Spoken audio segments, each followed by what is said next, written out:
So it's interesting. So if I can imagine, if you can imagine here before me, let's say on this staff, that earth, water, air, and fire. We know that earth. Let's say earth is over on this end.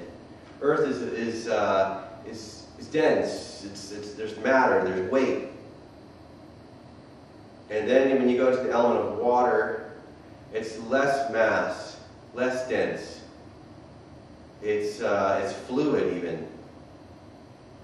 Let's say watery elements around here, you know, between here. And then we come to the airy element, even more diffused than water. And then we get to the fiery element. Well, interestingly enough, so if you have watery element here and the airy element here, they're being held at their extremes by earth sounds and water sounds. So the earth sounds are those sounds that we know of, like d, k, b, p, n, m. These are all impact sounds, plosive sounds, earth sounds. So all these earth sounds, a lot of them in world languages. And then all the fiery sounds, a lot of them. Lots of, well, not k, but anyway, fiery sounds. Lots of them over here. But yet, the two sounds that strike the balance between the two, and that are, as according to Rudolf Steiner,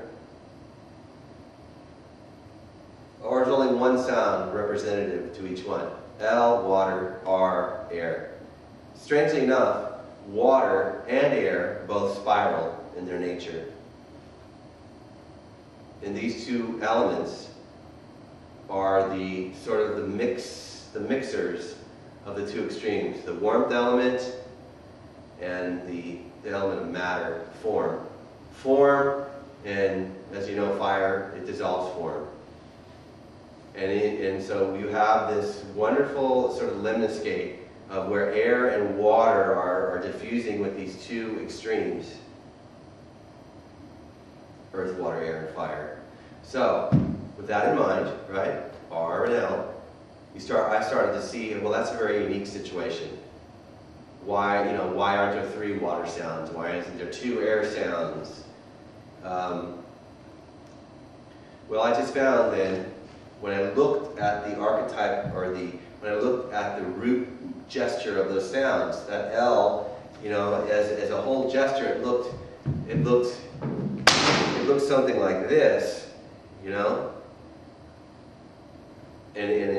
it opens itself out, the L, whereas the R brings it back in, brings things. So basically, a baseball player, they get the baseball, they're at the pitching mound, they unfold in L. You see the movement there? It's an unfolding. They're L'ing as they reach into their backspace, and then they're letting it go and they're pulling it all back in. You see? Extension, flexion. L, R. And those two movements accompany all our movements. Wherever we move and whatever we do, we're either extending or flexing. We're wending out or wending back towards, we're pulling out from the middle, from the point out to the periphery, or we're coming from the periphery and we're pulling things back into the point, this point, so to speak. So that's what's significant about, at least I found, with working with the staff. It got me to realize the strong significance of these two sounds. And so then it was like, oh gosh, I'm always, in working with the staff, then I'm also, in a sense, working with this beautiful archetype of water and air, of this fluid nature that's associated with water and air as opposed to fire and earth.